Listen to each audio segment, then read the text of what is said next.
my fingers. In the mud. Fingers in the mud. Alright, just do the best you can with what you got. I don't even know what that means. Cut that out. Like that. Ah! Did you see that? So there's some dried up stuff. Sometimes you just gotta leave it alone, Matt. Because then you end up doing this, and you get frustrated, and you just load it up with so much mud. It's not f***ing fun. It's seriously, like, really bad. I don't even want to show this. Oh boy, I hope I'm mixed up enough.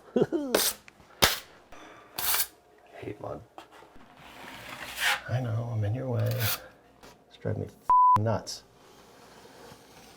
See? It's like this never dried. That's what they make sanding sponges for. I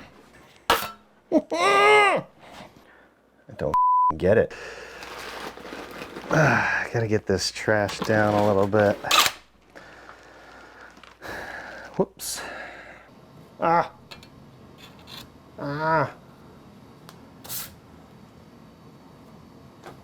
Come on. It's a basement. Who cares? Man, I wish I was doing textured walls. This would be easy. That's why people do textured walls. Not because of the look. That might be the excuse for the person doing it. I look so much better. No, that's not the case. It's just easier. Admit it. Admit it! It's easier than flat walls. Wow, I could say that that looks pretty good. There's 1 out of 15, right? We're trying to be positive, right? Okay, sorry. No, I think it looks good. I think that one came out good. This is difficult. Except for that one spot. Hey!